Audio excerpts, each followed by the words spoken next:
and welcome to the Seahawkers podcast. I'm your host, Brandon Schultz, and after a busy couple days, we are going to play a little game. On tonight's show, we answer the question, who's next? Hey, Clinton, who's next? Noah Fant. Noah Fant is next. He's next on the chopping block to get back, whatever that's going to be, $10 million or so. At this point, let's take the money and go shopping because that starts tomorrow, guys. Brandon, Adam, how you doing, dude? I'm all right, man. For those of you who never remember or don't remember Kmart because maybe you weren't even alive when it was around, the blue light special on IO 12 continues. The fire sale has, I'd say begun, but no, I think we're in full swing of it. Noah Fant next, sure. Leo Williams next, sure. Anybody else on the team? Sure. Like, I don't even know at this point. We've got the snail in the chat. His guess is K9. Corey in the chat. His guess is Reek Woolen. Yikes. We'll take guesses all night, folks. So yeah. It is that a new time of year for us. A time in the past that those of us have referred to the Hawkpocalypse. Is this Hawkpocalypse 3? It just might be. We've got Ryan911 in the chat with a $9.99 super chat. Mike McDonald said he wants a run-first team. Now he's tracked the quarterback and number one wide receiver. Guess he wasn't lying. It's funny. You can have a quarterback and a number one receiver and still run the football. You can do it. Like, I've seen teams do it and win Super Bowls and stuff. So I don't know that you necessarily had to do all this just to call plays that you hand off the ball with. But here we are nonetheless. So. Yeah, for sure. Here we are nonetheless. Yeah. If people haven't gotten the what we're getting at here, DK Metcalf traded to the Pittsburgh Steelers for a second-round pick. That comes on the heels of trading Geno Smith to the Raiders for a third-round quarterback or for a third-round pick. So maybe a third-round quarterback. I mean, that might be something that we can talk about too. It is trading season for our Seahawks. I do want to get into a couple of topics because I kind of wonder if this was the plan or maybe just the backup plan. But we've got a $2 super chat from Dogzilla Monster and saying, "Hey Adam, tell us how you feel. Is this about the Golden State loss? What?" I think they'll be okay. It's just one game. There's a few left to go. Jimmy Butler's been a difference maker for them. We'll see what happens. Yeah, that's the big news. That's the big news, guys. Yeah, right? I don't know. Is that decent? I'm not an NBA guy per se, so. but you know, I'm sure Brittany had it on the television. So we've got Sam Gelber in the chat with a $12 super chat. Guys, please don't request a trade. You're our most valuable asset. What are you going to get from us? Well, here's the thing. I think we could easily get a one for Brandon and Clinton. I think I'm probably about a third rounder, but with the way that John's been trading things for pennies on the dollar, I probably a late sixth for me. So, RJ Taylor in chat. I want to get to this, and also want to thank Filipino Mad in with the as the new YouTube member. So excellent. Cheers. A new member here. So yes, RJ Taylor. I'm good with all this as long as we don't sign Sam Darnold for $45 million. For any millions. What if it's signing Sam Darnold for something less than 45?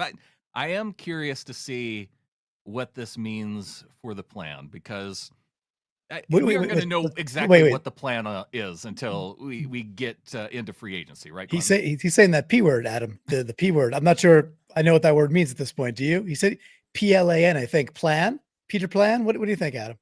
You know, it's funny. It reminds me a lot of the Joker in Heath Ledger's Batman movie when he's talking about planners and how everybody freaks out if it feels like chaos. But if there's a plan, quote unquote, then everybody just thinks it's normal. And I feel like that's what a lot of us are doing. We're searching for this plan to feel better about it. But and I'm sure it's not just shoot from the hip and John Schneider's an idiot and he's just doing chaos stuff. Like, that's not what I'm saying. But what I'm saying is the plan isn't at all obvious in any way, shape, or form, considering when you try to match it up with the words from the pressers going into Mike McDonald's first season, the pressers coming out of last season, and now the pressers leading up to these moves.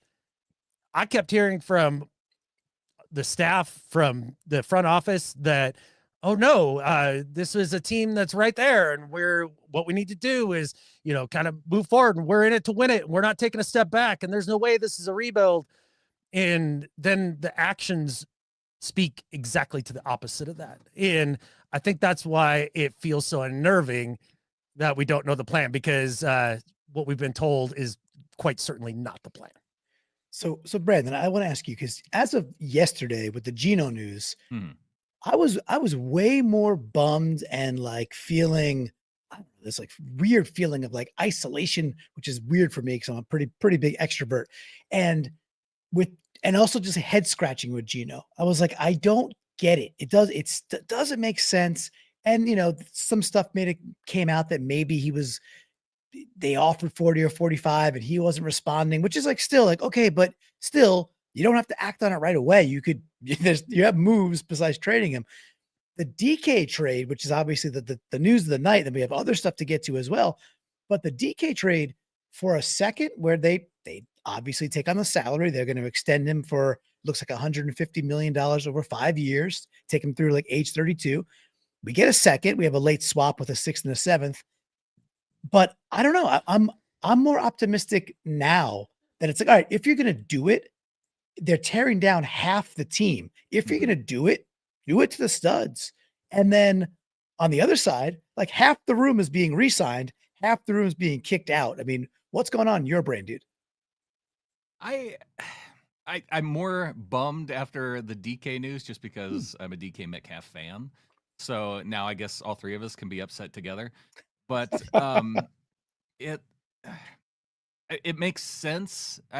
I guess the part that maybe doesn't necessarily make sense is when you contrast it with some of the signings on the defense, Jaron Reed coming back, Ernest Jones coming back, and maybe why not get younger? The Ernest Jones one is a little bit more head scratching to me because, well, they got a decent deal for him too. I just think that you don't need to pay middle linebacker necessarily. I think if you're loading up within the draft, that there might have been candidates within this draft that you can go out and get. So I'm still playing the wait and see of what's going to happen here at the start of free agency, where they might be going with. May we be seeing Sam Darnold come on? I don't know. I know I've got the snail in the chat though with the $2 super chat. They come out with heavy wishbone. I'm back in. Little triple wing T, guys. Well, I think we need to like dissect some of these things because there's like 3 to 4 or 5 major things that you just kind of laid out there, Brandon. So maybe if it's okay with you guys, I know we'll talk DK.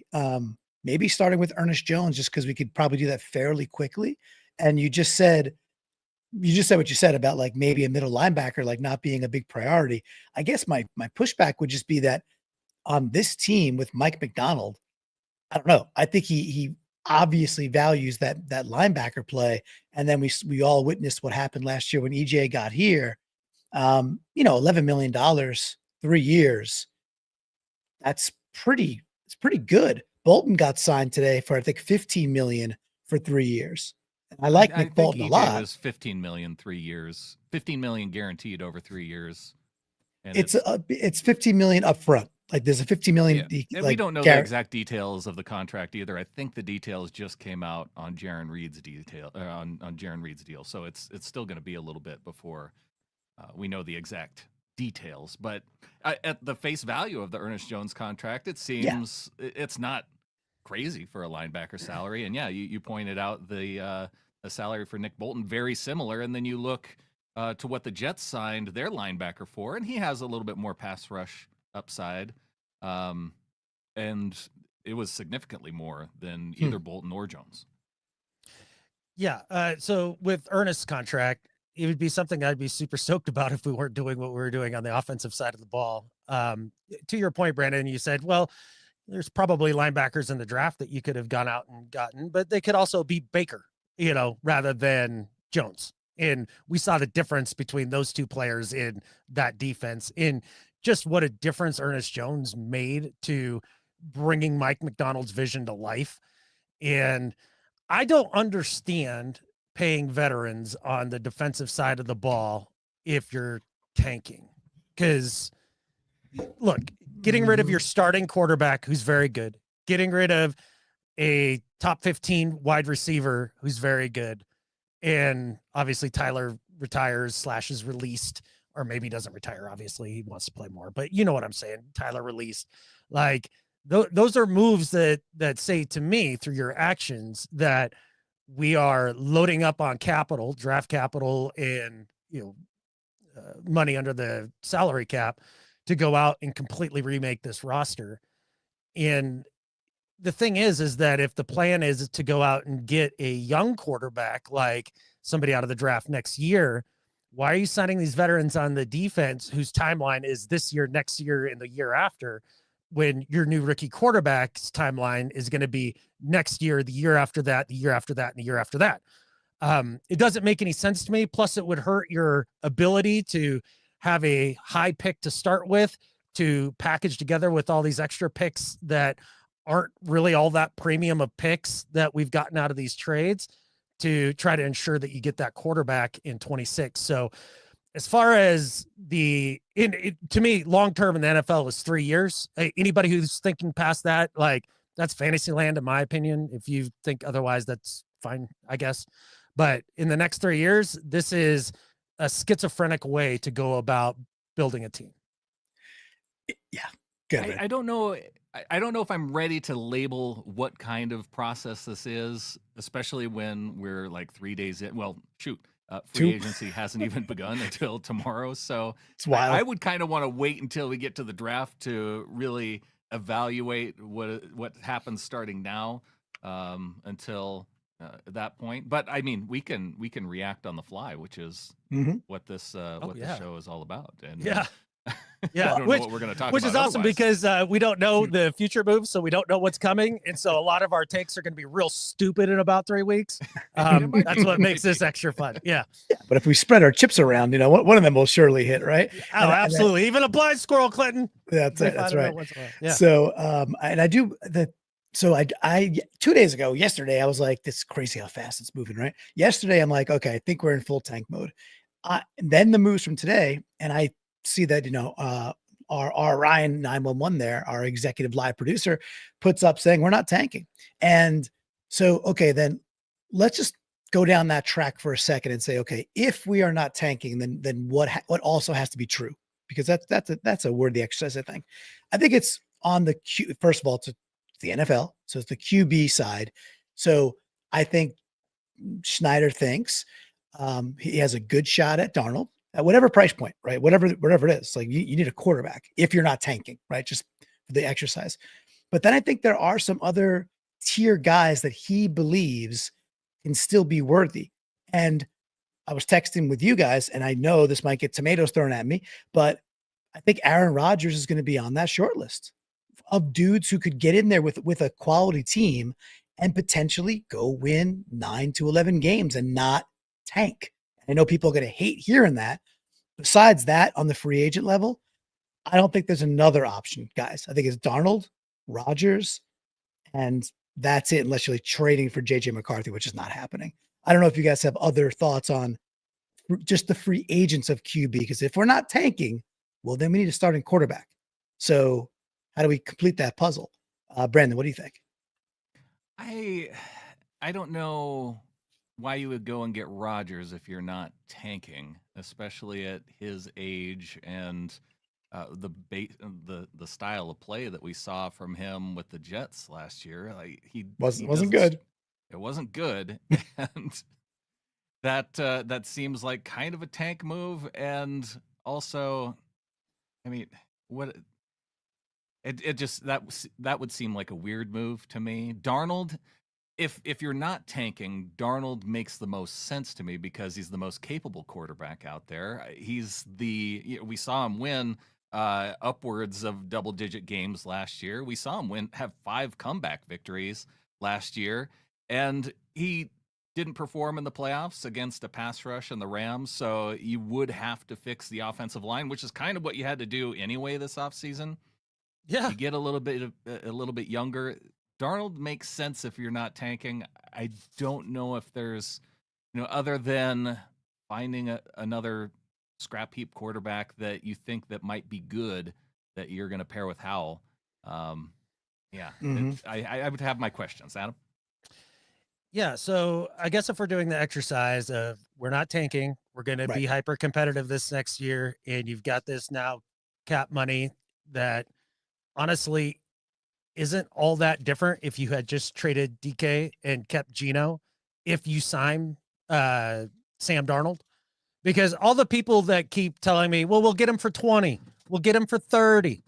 You're living in fantasy world, man. Like the Giants, Titans, Steelers, those are all teams that are quarterback needy. Jets, even, not that I think that Darnold would go back to the Jets, but and the Vikings, those are 5 teams right there that you're bidding against, plus then the Seahawks. If you have that many people with their hats in the ring, there's no way that that quarterback is going to be less than market value. And his market value is about 40 million a year based off of a whole 15 games of success. So you have to hit there. You have to hit on the quarterback first. And so I guess that would mean Darnold. I think the only other one that, again, is another Hail Mary is Kirk Cousins. If somehow year 2 after the Achilles, his ankle's right and his arm looks like it hasn't fallen off. Like he worked with Kubiak before, got a good season out of him. You have to hit on quarterback. Now you have to hit on at least 1 wide receiver, if not 2, whether that's in the draft or free agency. You have to hit at tight end. You have to hit at 2 guard positions and maybe center. And you can't miss on any of these if you're going to be as competitive as you want to be. So is that just an inside straight that we can go for? No. That's like trying to hit the lotto twice while being struck by lightning. Like I just, it seems so highly unlikely. Then okay, you had your quarterback with Geno Smith. Like all those other things are very also different. True. I can tell you exactly why that's different. Except the difference is that I will add this real quick before I throw it back to you. Okay. The difference is if Geno wasn't going to take a deal, he was going to be at 45. I know you're saying that Sam Howell's a $40 million a year quarterback based on market. Based on the market, generally when you sign a quarterback and it's a $40 million average, say over 3 years, that first year comes in really cheap. And so the first year of a $40 million average value over 3 years, that first year might be $15 million. Okay, fair enough. But here's the thing that I wholeheartedly believe, and if everybody wants to disagree, they can. There's not a world in which Geno Smith went into this next year without a contract extension from Geno Smith's perspective. There's no way he's doing that. He's an old quarterback with time running out. And if John Schneider had simply said, this is the offer, 40 to 45 million, which is totally fair for him, and Geno didn't get back to him and give him a counter, okay, fine. Sit on that. I guarantee you by the beginning of the season, Geno is eventually inking that deal. He does not have time to wait to get that bag. He doesn't have it.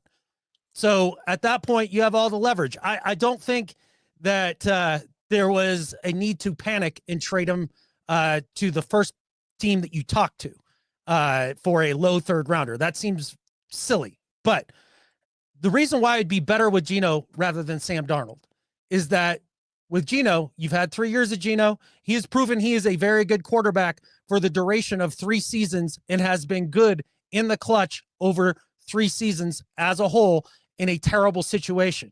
We saw Sam Darnold play slightly better in a far more ideal situation. And don't give me this, the Vikings weren't actually that good. They had 14 wins in the toughest division in football.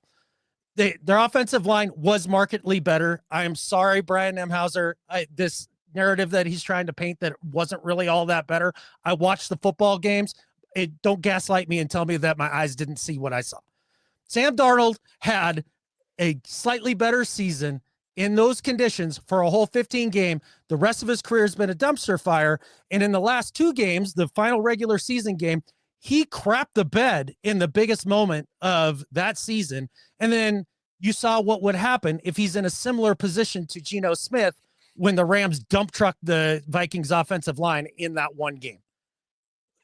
Geno Smith is clearly the better option for 2 years than Sam Darnold. Yes, he's younger. It might be better for 7 years, but again, none of these guys are going to be around for that.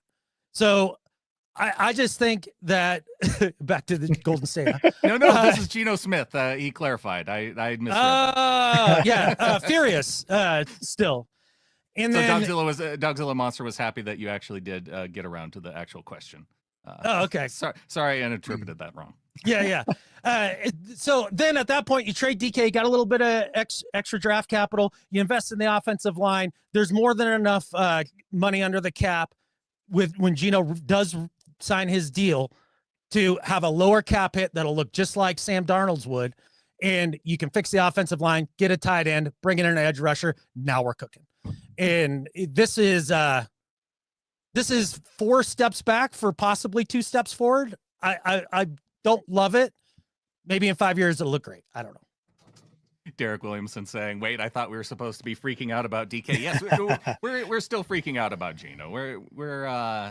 I think the DK part of this. Well, we had our freak out about DK after he requested the trade, right? And we tried to figure out whether or not that a trade was imminent. It turned out yes, a trade was imminent, and he the fun reports, Clinton, were that DK wanted to go to a team with a stable quarterback situation, and he wanted to go to a team that had maybe some warm weather.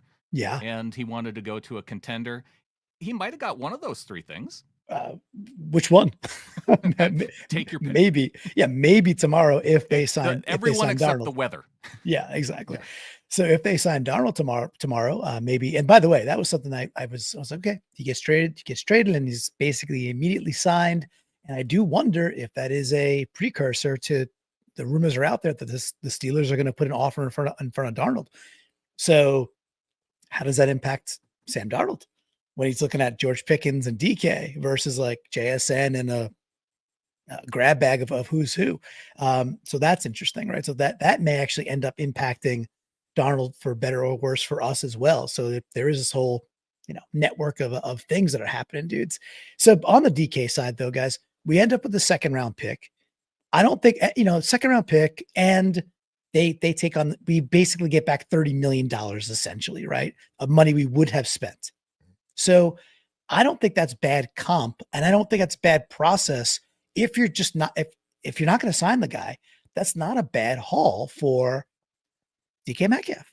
And now I just a question because I hadn't seen yet. I'm assuming that the 2nd round pick is a lowish one because the Steelers were a playoff team. Yeah, 52. So the Seahawks had pick 50.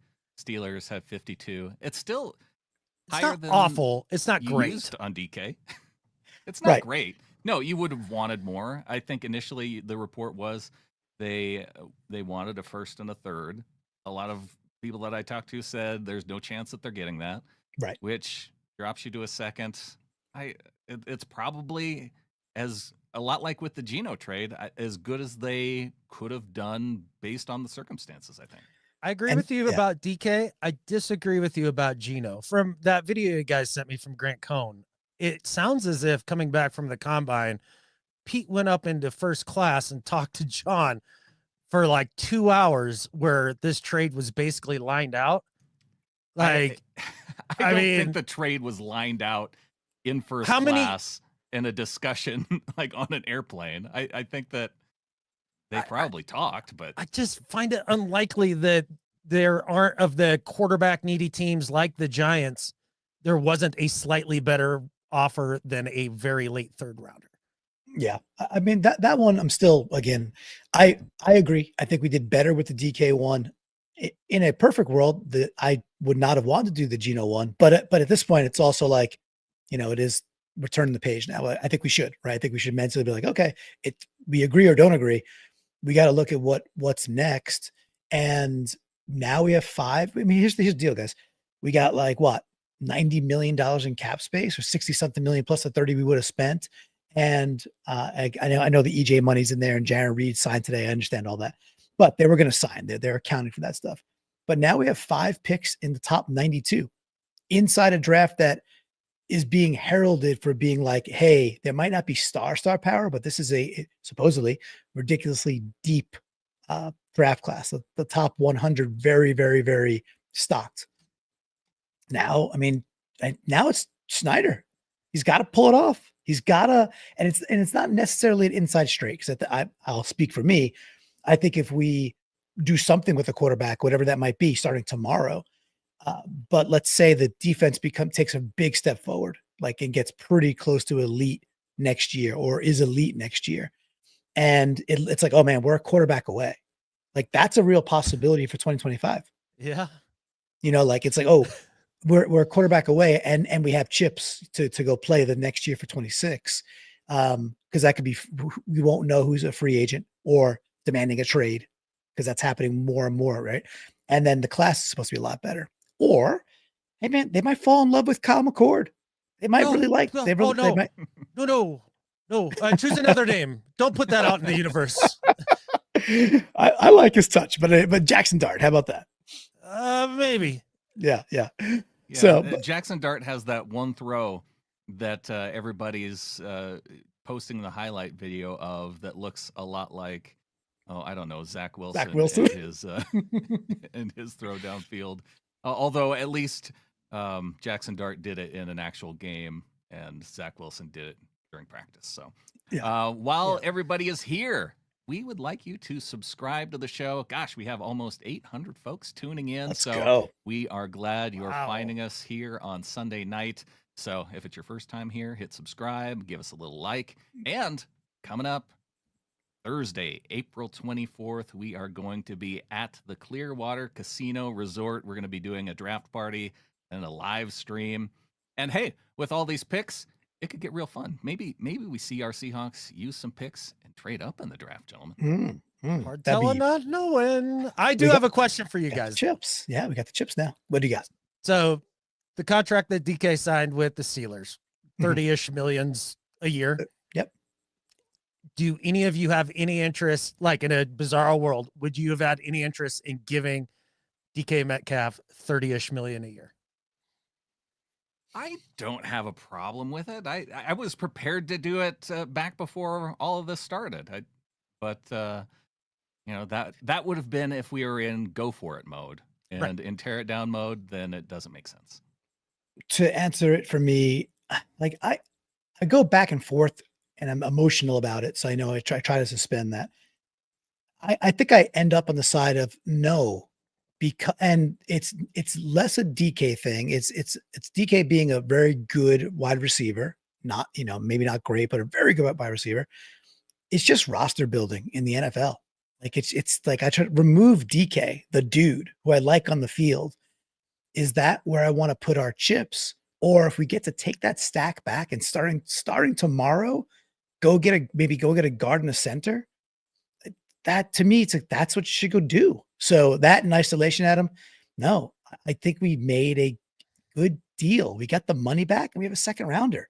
Like, that's pretty cool. I think I know where you're at, but where are you at? Yeah, and I will bore everybody with it because they've heard me say it 15 times now in the last 4 weeks or whatever. I just don't think if you're one of the top 3 receivers that you pay anybody that kind of money in a wide receiver market that is stupid inflated, because it's stupid inflated.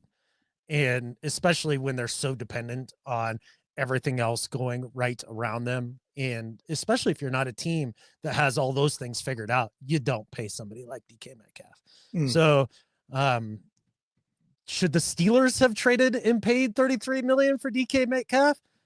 I would still say no, because of the quarterback part of the equation that they do not have figured out, at least at this point. Very, very quickly on that, and I'll toss it back to you, Brandon. I got 2 very good friends that are Steelers fans that I grew up with on Long Island, and we text a lot. I'm in different fantasy leagues, and I'm texting with them, and they're excited because it's DK. So you're excited. It's DK. Yeah. Very excitable player.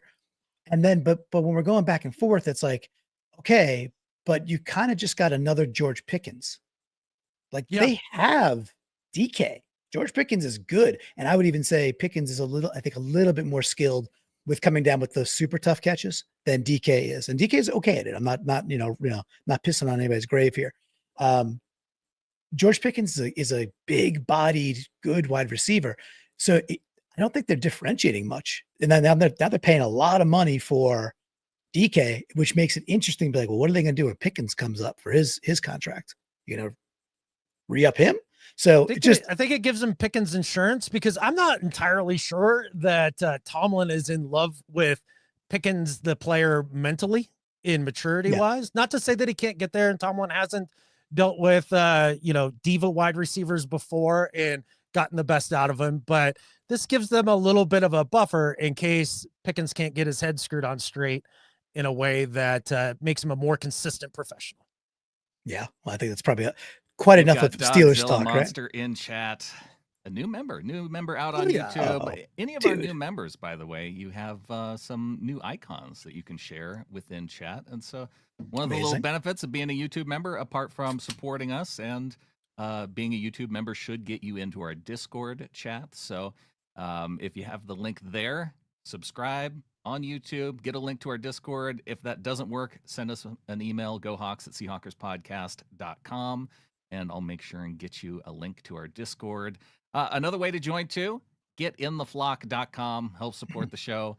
And yes, whether you're supporting us here or on YouTube. And for those who are like, what is Discord? Oh, it's this little place. It's a program that you can use, that you can chat. We have it set up, and we just talk Seahawks football in the chat. And shoot, we probably talked about Sam Darnold and DK Metcalf and a host of things all throughout the day leading up to the DK Metcalf trade. So we've been talking Seahawks all day, and it was very feisty. It was fun, and we see a lot of the names that are here with us now too, that are in our Discord all the time. And this has been a look, one way or the other. It's exciting, and it's a very entertaining offseason so far. We'll see how it all shakes, but the last couple of days have been. I've been a Seahawks fan since I was 5, and I'll be 47 like later this month. So I have never experienced, even with the Rush trade. While that one spike was bigger, it wasn't this onslaught and this wave. This is something brand new. And Brandon, I want to ask you. So I was thinking about do's and don'ts now that, hey, the die is cast, right? Geno's gone, DK's gone, Tyler's cut. We got money. We don't have a quarterback. I'm not ready to accept it quite yet, though, Clinton. I'm having a hard time. But you're right. At some point we got to turn the page and talk future. You're right. Yeah. Well, so I want to talk about do's and don'ts. Like, so come tomorrow, Brandon, what would be a move that you would just be like, free agency, by the way, meaning, legal tampering starts. What would be a move that would be like another head scratcher for you? You're like, really? We've chosen to spend money there that way. What's a scenario that's like, no, don't do that? Oh gosh, any wide receiver that you pay $15 million or more would be a huge head scratcher, right? That's a great. We saw Davante Adams go to the Rams. That makes sense for them, but now if we were to make a deal like that, that would be very strange. Quite strange, right? So, Adam, is there another one on the board for you? That's the one I was absolutely, I think, first answer on the board. Was like, yeah, because we talked about Darius Slayton. We talked it's who I think is okay, but $12 million for Darius Slayton, like when we're trying to save this money and use it wisely. But Adam, I'm assuming you feel the same way about wide receiver stuff. But is there another category also, or you want to go deeper with the no on wide receiver? Yeah, I kind of want to phrase this two different ways. One, anybody not playing the position G, like they got to be a guard. Like, but secondly, I think most importantly is Sam Darnold. Like, I think that would be an absolutely idiotic move to make at this point. Like, why bring in a guy that I genuinely do not believe has the ceiling to take you to the promised land? I don't think he has that clutch gene, and I'm definitely not sold after 15 games in an ideal situation. I'd much rather trot out the other Sam and suck on offense for a year and get a draft pick to go get somebody like Arch Manning or whoever the hell it is that pops up in next year's draft process that we all get excited about. So for me, to spend similar money on a player like Darnold as you would have Geno, doesn't make a lick of sense to me. Interesting. Brandon, if we wake up tomorrow and the news is Seattle 4-year deal, $40 million, Darnold, how do you feel? I feel about the same as I would have felt going into this year with Geno Smith. We've kind of talked about it in the past that Geno, Sam Darnold, um, Baker Mayfield, those three guys kind of similar, and really at the point they are in their career, all kind of similar. And so I'm kind of with Adam too. I don't see him as a quarterback that takes you to the promised land. He makes you the most competitive. He probably, you're still looking at being a run heavy offense. So that part of it I could at least get behind. With Aaron Rodgers, like we're running the Aaron Rodgers offense, and so that makes like 0 sense to me. With Clint Kubiak coming on board, like why not just keep Ryan Grubb and run the Aaron Rodgers offense? Like that's who you're whose offense you're running if you bring God, in throw up Rodgers. tastes so bad. Gross. Oh my. Oh, that's fun. Yeah, those are which is the scenarios we're in, which is weird, right? So okay, well, we'll see tomorrow. We'll see because that's going to happen quick. I think Darnold's going to be one of the first names to drop, is my guess, just because it's one of the bigger chips, probably the biggest chip out there, which is something. If you said that 18 months ago, you probably get whacked upside the head, right? Hey, we've done pretty well with Jets cast-off quarterbacks, Yeah. so I guess it's 50-50 With on Rodgers or Darnold, right? Or Zach Wilson. Jets, cast off quarterback. A1. Jets. Yeah, could have not multiples. It's not like we've just gone to the well 15 times and was awesome at it, like Not John and yet. Pete did with low round Patriot corners or something, right? Yeah, it's kind of fun. You could get 3 tiers, right? You could get Darnold, who at this point in Rodgers' career, Darnold with tier 1, Jets, ex-Jet, Rodgers mid, and then Zach Wilson, like lower tier, has never done it. So you got three opportunities out there. Or I'll keep saying it till I speak it into life, man. Go get Jordan Travis, goddammit. Oh yeah, right. No, listen, do it. Yeah, that's he's cool better flyer. than I like him better than any quarterback I've seen so far in this draft. Well, you're pretty good. You know your this is interesting. I want to see what does my nephew Riker think about this. I just saw him in the comment there. You popped up on the is screen. this one? Yeah. I'm Uncle Pickle to him because I'm a sourpuss. Yeah, the wide receiver core is good, young buddy. It's gonna be cool.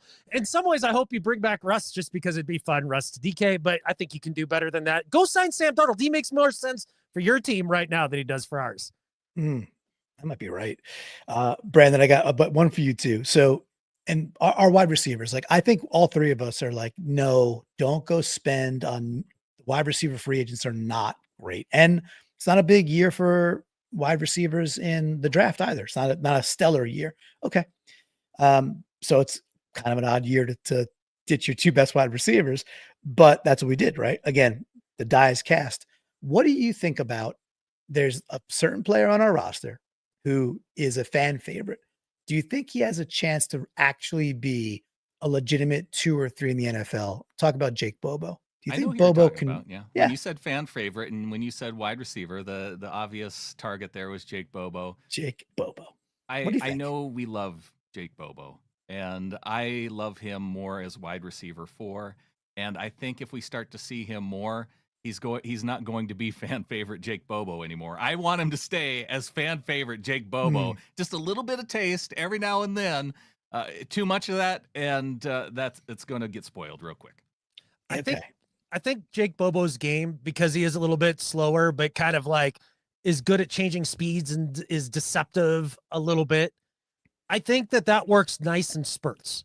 I think where that wouldn't work well is if he was rolled out there down in, down out as your number 2. I think teams figured that out. I think guys figure out how to play you, and I think he becomes far less effective.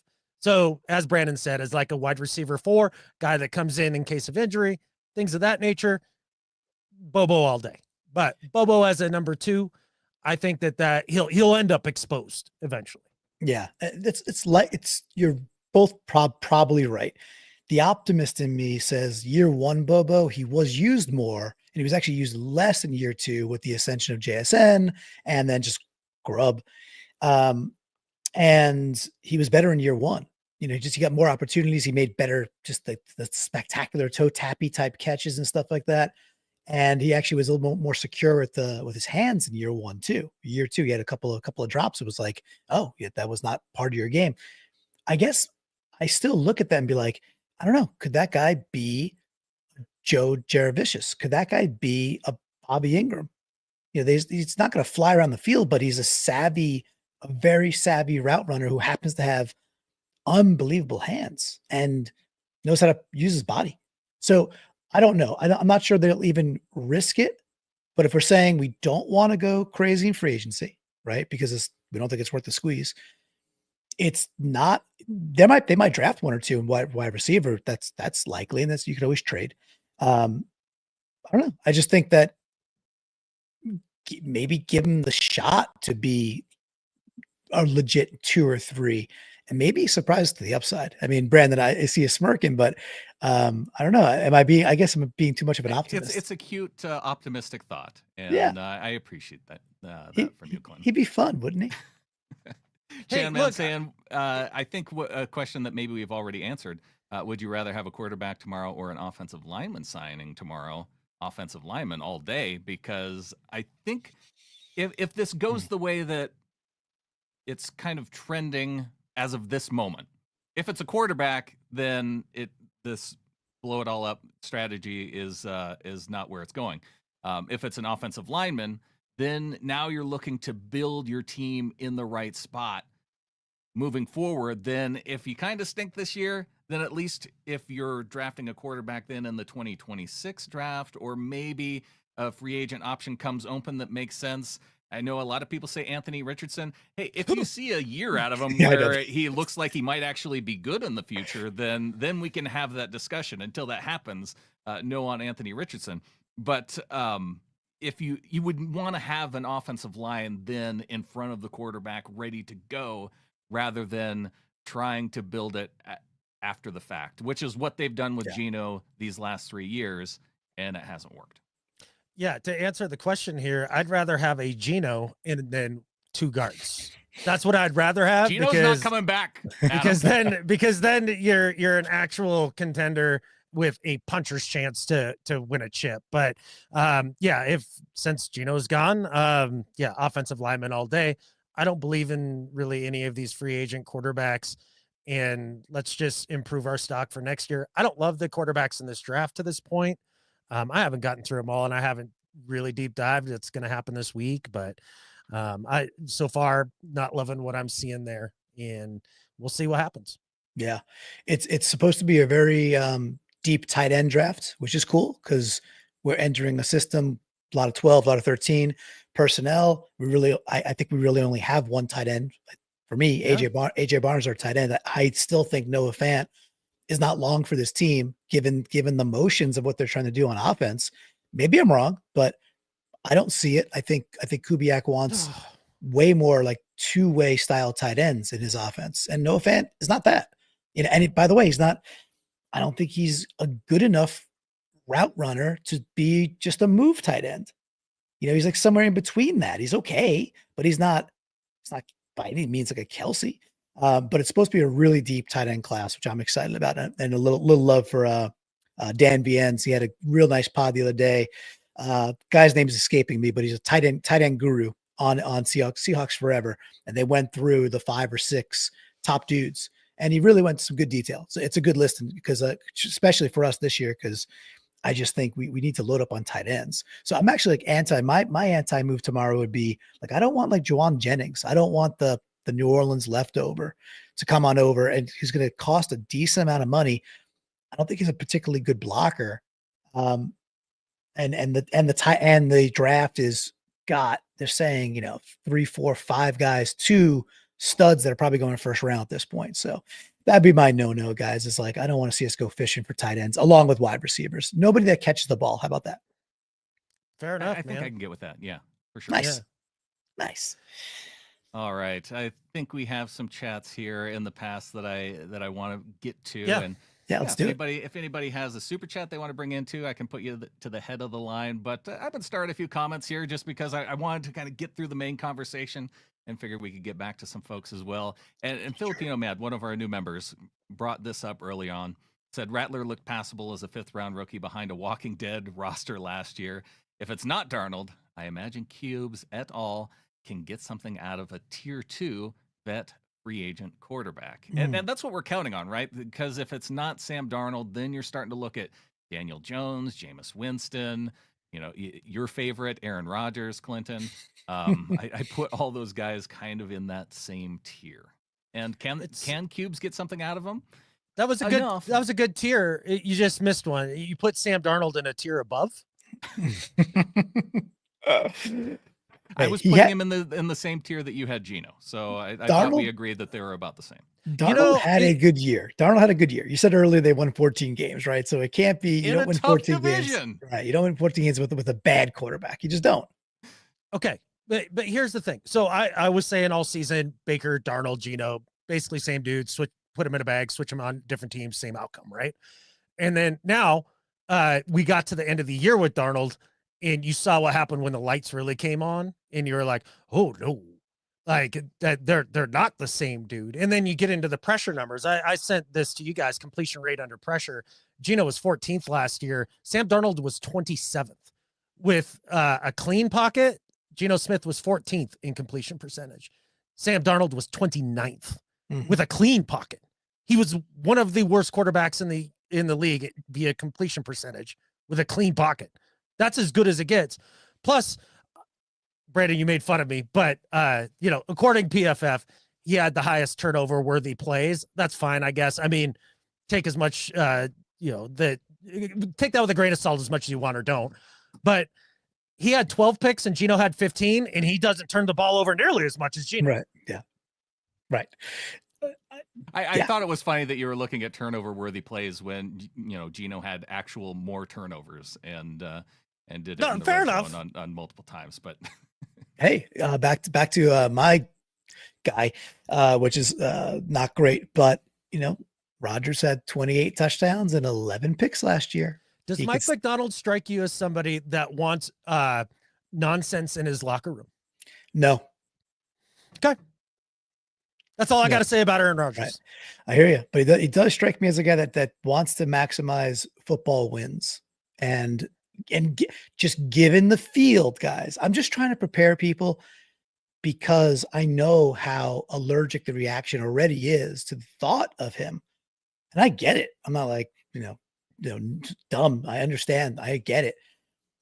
There's a decent possibility within the next 48 hours we're finding out that Aaron Rodgers is quarterback of this team. I think it's a pretty decent. I put it at get that name out of your mouth.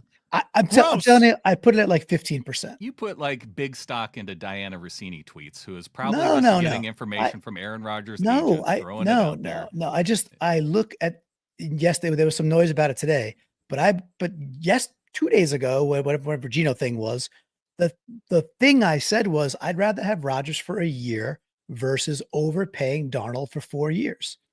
Like, put those things in a vacuum. Rodgers can still spin the friggin' ball. Now, does he do dumb things, throw off his back foot, not run the plays right, that's being called? Yeah, does a lot of those dumb things. He can still spin basically, you're giving us these options, Clinton. Like, how would you like your turd sandwich? Would you like it to be firm with some chunks, or would you like a little more runny? Once again, I think the die being cast, guys, this is where we find ourselves. Or it's Daniel Jones or Cooper Rush or Spencer Rattler. Okay. Fields, if you want to overpay for the same results. Okay. I don't want to pay $15 million to Fields when I could get that many wins for $3 million. No thanks. Joe Van Tassel, one of our members of the flock, saying, is there any chance they think Sam Howell is the guy? John Schneider gave up decent capital for him for a reason, right? Right? He gave up capital for him. I don't think there was a reason. Look, I honestly, at this point, if they did just try out Howell for the year, I'm fine with it because of the way that I feel about what we need to do next year, given the moves here. Just as I'm fine with, if they do want to bring in Justin Fields, go for it. If you want to, bring in famous James, who cares? I just suck enough to be in striking distance of getting a good quarterback in 26. Yeah. I mean, Garrett just had one up there that you flashed about Daniel Jones, like taking him for a year. again, we talked about this a little bit. Like, I witnessed Daniel Jones beat the Vikings a couple of years ago in a playoff game. Get to the Dable's first year. Wasn't a great Giants team. And that's more playoff games than Geno Smith's won. Yeah, that's true. And Sam Darnold. It's a true fact. Put together. But systematically took apart that team and played a really good football game now, and then got paid $40 million, and everybody's, yelling about that. But I've seen him do it within a decent system. Dable's first year was actually pretty good. There was a lot of excitement. All right. I mean, it's just this is where we are, guys. Just trying to. Hey, if you want Daniel Fields, go right for. I mean, yeah, like Justin Fields or Daniel Jones. Yeah, Justin they're the same Minshew, guy. Yeah. Well, Minshew can actually throw the football. Yeah, over the mountains and sometimes in areas where you don't suspect. That's exactly right. All with some panache that we all love. Oh my Josh goodness. DeHuman, another one of our members of the flock at getintheflock.com. Both DK and Geno asked to be traded. They didn't like the deals John had offered them, not necessarily gave them. That went for the money. I want players who want to be here. Time for the Mike McDonald culture. And I'm kind of with Josh on this one. I like the idea of, hey, if you're moving forward on guys that are questionable about being here, we brought up the quote the other day about Geno kind of having those questions at the end of the year, even though he had 1 year left on his deal. Then the DK trade request came out. Hey, let's bring in Mike's guys and see where this goes. It worked out for Pete Carroll. I find this narrative that has sprung up, it's fascinating how quickly, with like zero substantiation to it, this rumor behind Geno not wanting to be in Seattle has sprung up. Geno attempted to play hardball on his contract negotiation because he wanted more money, thinking that they would still go back and forth. And John went, he's not calling me back. I'm left red. I guess I'll trade him. What They had evidence? discussions when they were in Indianapolis. No. What evidence do we have that Geno Smith didn't want to be here? I keep hearing this pop up, but what evidence do we have? All those tweets that he puts out that you can read into them whatever way you want. So there's those. Gotcha. And that's about it. Well, I mean, I think there's the evidence so far is the report that he was off. Risen's comment. Sorry to cut you off, Clinton. That's okay. I love how the narrative is that Schneider freaked out. Yeah. I don't think that's the case. Those actions line up a lot more with the theory than what we're talking about with Geno. They do. It also sense lines of up a with panic. the theory that if you couldn't get Geno or DK at the numbers that you wanted, that maybe it was time to tear it down and rebuild. That is I was thinking about that while I was washing the dishes earlier before we were going to hop on. I was like, look, if this was not the plan, and I don't think this was the plan, and then you got all these things thrown at you really quickly. Let's say you didn't really know that DK was intended on leaving until like literally a couple of days ago, maybe, or there was some signs, but really felt he'd be able to re-sign him. And very similarly with Geno, like, yeah, we will re-sign him. It's okay. We're going to work this negotiation. And those things go south as quickly as they did. I could make an argument that I think that Schneider did well given the circumstances. Now he might have caused them, right? So I'm suspending that for a second. I don't know, but I could think about him like that. It wasn't his fault, but these things happened and they were going to happen anyway. They were going to, like, think what Sam was saying, they're trying to force themselves out. The other side of the thing that I thought you were going to say too, Adam, besides the panic mode that Schneider maybe went into, is also like, you don't have to acquiesce a player on a contract. What? You don't have to, but there's a point to where it makes sense. And I Geno Smith, completely at his agree, age, but if he's looking for a 3-year deal, if he's going to play hardball, I don't know. So that's where I'll push back though. Like with DK, I think it makes the sense. We went through that, right? A second, you get $30 million. Cool.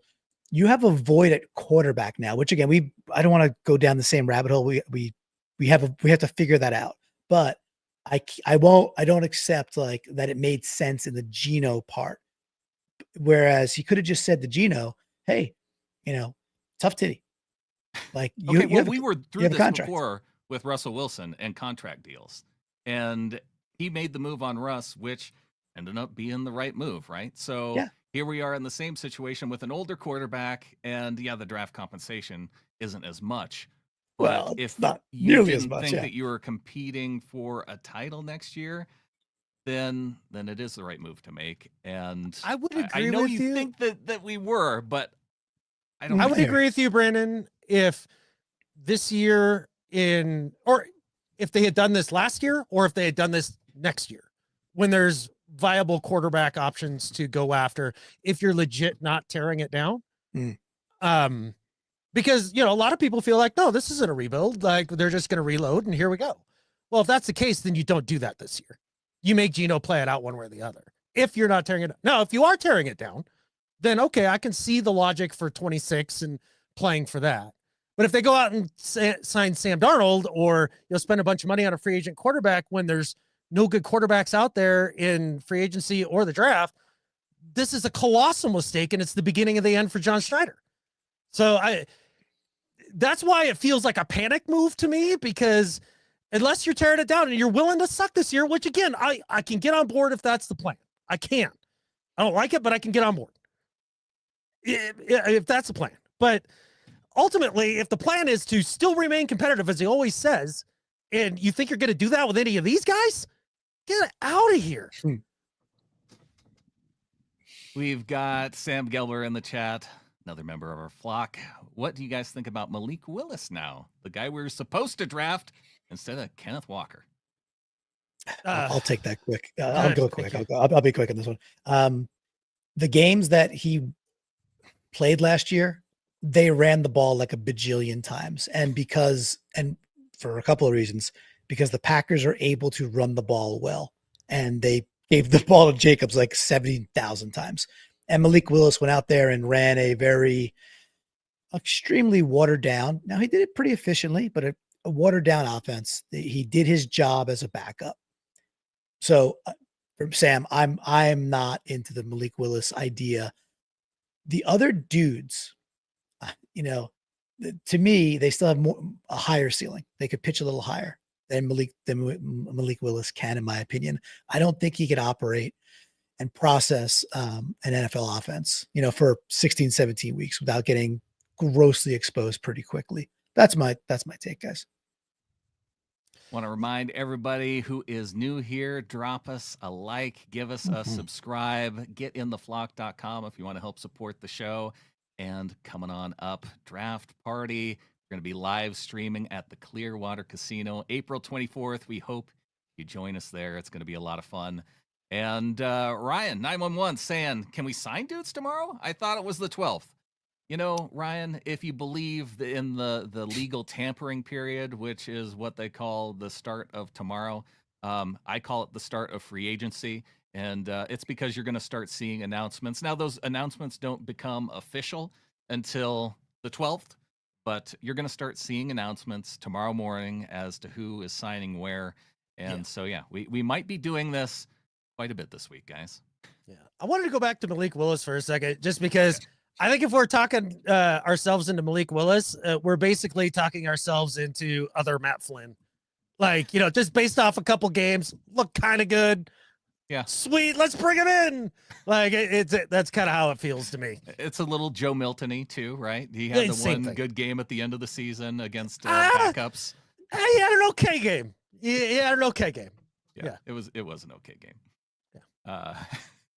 Adam was taking a deep breath to scream at me. Thanks, Brandon, for interrupting him. It's been a day, Sam. I'm sorry. We got Interrad saying, I've been saying we should shop Cross and Walker, get rid of Pete Stink and restart. Man, if you're looking to go a little bit further, I can get with you on Kenneth Walker on the last year of his deal. And with it being a deep running back class, I love K9. Like, he's probably my favorite player left on offense now that DK's gone and Tyler's gone and Geno's gone. Like, well, I probably had K9 ahead of Geno, but he's right up there. And Charles Cross, no, please no. Keep all the offensive linemen that are even actually kind of good. Charles Cross, he is above average, a left tackle. We don't need to be rebuilding this entire offensive line. Wait, Brandon, you don't want to get rid of another player at a premium position that's nearly impossible to replace? I mean, I guess if we're doing that with DK and Geno, why not, right? Make this really hard on offense. Yeah. I got nothing, guys. That's great. We should not trade. I know it's partially in jest. We should not trade Charles Cross. In fact, we should sign him to the 5-year deal because that's why you take him in the first round. So yeah, Bill saying if John Schneider doesn't build an O-line, he should be fired immediately. Well, it's going to take a little bit of time, but and he's had a little bit of time. But if we're here complaining about offensive line at this point next season, and it's not completely obvious that it's related what to do you think he's telling Jody? that is the direction of the team, right? Because like that's the thing, the idea that okay, he's kind of have to hit on the offensive line to save his job, and I think there's a little bit to that for sure. Is he telling Jody like, yeah, this is going to take a couple years for us to get it sorted, just hang tight? And did she give him that time frame? Or did he just kind of start doing this and be like, hold my beer, watch this, it'll be fine? And Jody being like, I don't know, man, you better pull a rabbit out of your hat. I'm curious as to what that relationship is. What it makes me think of, it's like the reverse Falcons from last year, because there was that good video of the Falcons GM having to explain to Arthur Blank they just paid Kirk Cousins $50 million, and he's sitting there in the room being like, we're going to take Penix, and he's like, oh, interesting, and he had to explain it to him. But in one direction, they're doubling down on quarterback. And in our direction, we went to zero quarterbacks. So given the choice, I think for me, this whole episode's like putting things, one versus the other. The way the Falcons did it was that's a little bit better. Two potential starting quarterbacks. We don't have any. To the John Schneider part real quickly, Brandon, too, with that comment that was up there, you had said, we'll know by next year. We might know a lot sooner than that.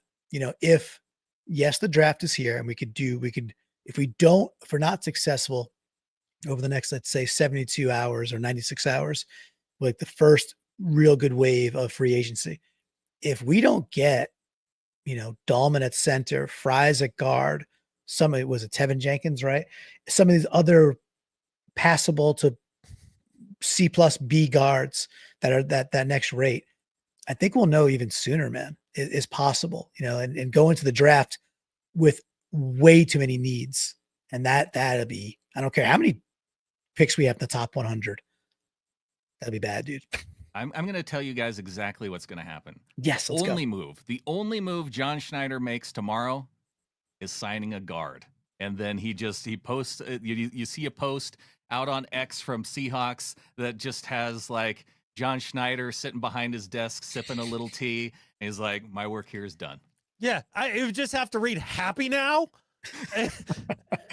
Yeah. Like that would be it. It's funny because really, if you look at the history of John Schneider, he doesn't do a lot early in free agency. It's not been his MO. And so I think that there's a large chance that we go through the first few days and nothing really happens. And we're all going, why? I don't know. What are we doing? I think that's interesting too, because we're talking about panic buttons and panic rooms, right? Like this whole thing we're talking about, like, did he panic with the last couple of days? And maybe so, maybe not. But he does have to go face Jody, I think. He does have to go face that room, and he has to go face the fan base. And people are screaming. And he said, oh, we made a move for Draymond Jones. We wouldn't normally make that move on day one. He purposely mentions Draymond Jones, knowing that they just cut him. Didn't work out, right? So that was an interesting little tidbit that he shares, a failure in that way, almost as a way to guard if he doesn't make a move. Say, well, we failed with Draymond, so we were a little more patient. But I don't know. I think he's got to be feeling, I would imagine, guys, he's feeling heat. And that'll make him act, I think by tomorrow. Well, if he's feeling the heat, maybe he shouldn't have started the fucking fire. I did say that. I said that in Discord last night, right? I said, an arsonist starts a fire and puts it out. He is not a hero, right? So yeah. that's I kind don't of know feels if he's like that. feeling the heat though, because I think that if you're John Schneider talking to Jody Allen, the thing that you're saying is that for the future, we've now found the coach that's going to carry this team for the next 10 years. This is what we proved. We saw what Pete Carroll's defense had done, how it had gone consistently downhill year after year after year. We brought in Coach Mike McDonald. He didn't start off great, but the moves that we made, signing Ernest Jones, who now we've have him under a longer term deal, we're figuring out this defense, and we're going back to what made this franchise great in the first place through solid defense. And now we have to get the rest of it done. But this is the first step of the process. And yeah, maybe it's going to take a couple of years. And if that's the way that is acceptable, then I think he's bought himself a couple of years.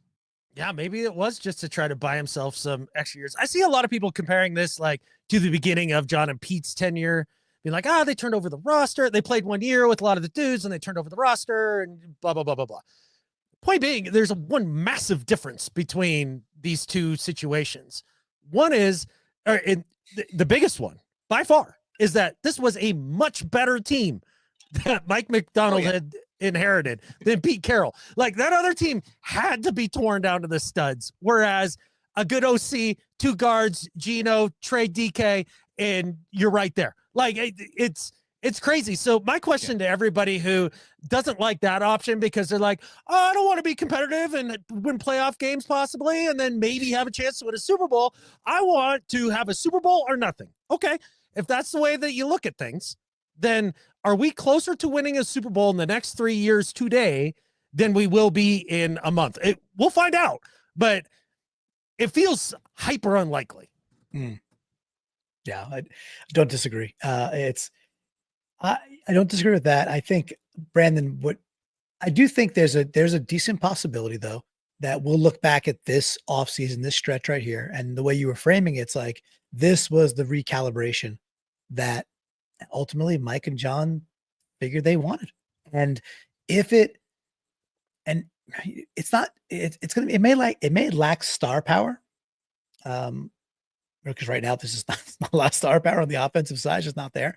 It may lack star power, but it may gain like a lot of competency. Like if it could by week 10, painting a little Pollyanna vision here, it could be like, oh wow, we're run blocking well. Like, oh wow, regardless of who's quarterbacking, they have time. Like, that's not the issue. Maybe they're a bad quarterback. That's something. But like, they have time back there. And when we're getting good quarterback play, we're in flow. We're in a really good flow state while we're playing pretty good premier defense. That's a possibility. That's a legit possibility. And I think I think most people right now would sign for that, because that would mean a lot. A lot went right, but it's not the inside straight. We're going back to the Super Bowl, right? This is a 2 to 3 year horizon that started over, and it looks like it's got a good base. If that happened, right, Clinton, what you were talking about, that scenario, how many wins is that? I don't know. I think it could feel I think there's a huge variance. It could be 4 wins. It could be 8 wins. It could be, right. It could go higher. And the variance for me is like, it's when you're in that state and that stage, it's not wins and losses usually, because very often you end up losing games in the fourth quarter when you're not quite there yet. Like, that's just what happens, right? You hang, and you could prove you're hanging, but then you lose to the better teams, and you kind of self-destruct in dumb ways in the fourth quarter, because you don't have a quarterback. You need a quarterback. You just gave me Charlie Whitehurst flashbacks. That's the thing is, if Lord. It does go the way that you're saying, if you end up at 6, 7, 8 wins, oops, like, you just screwed yourself.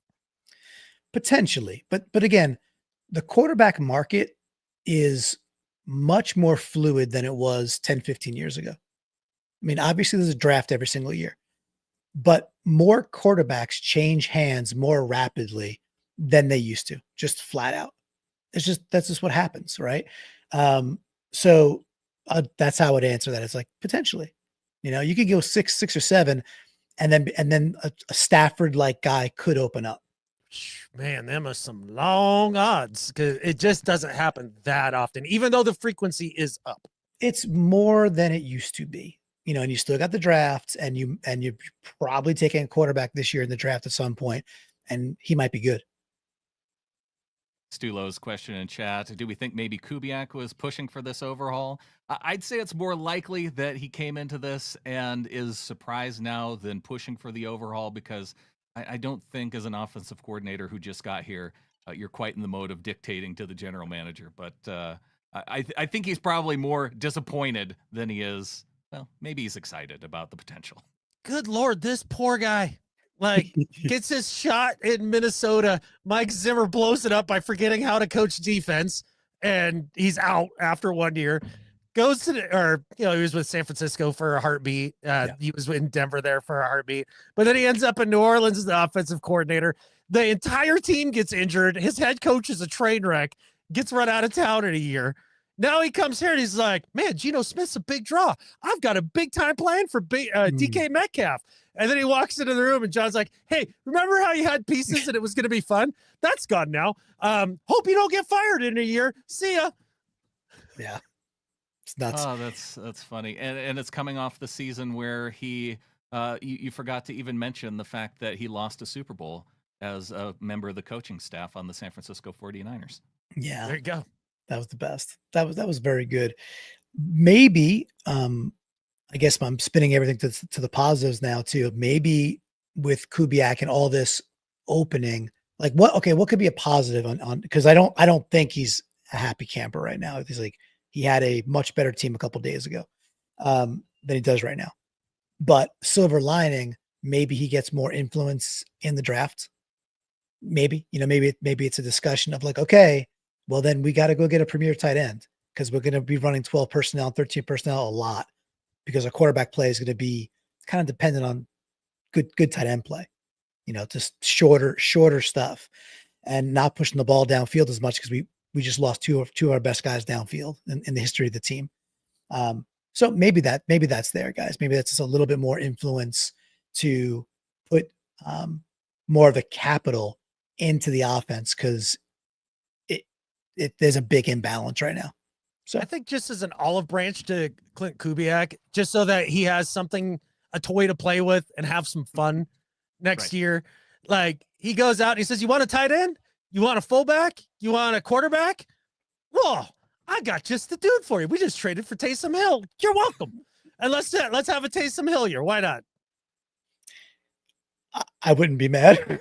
It's better than some of the options we talked about. It is. It's so ridiculous. I know, but it's so ridiculous. That's where we're at. But hey, tomorrow's a whole new day. We might be talking about something completely different tomorrow night after the first day of what I call free agency. Like I said, some people call it legal tampering. It's free agency. It starts tomorrow.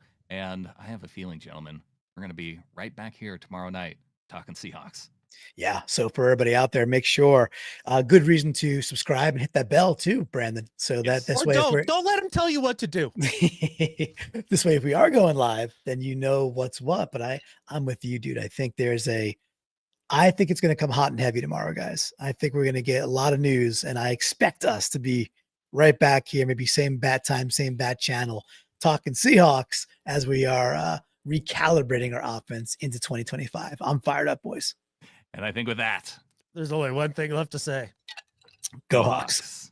Go Hawks.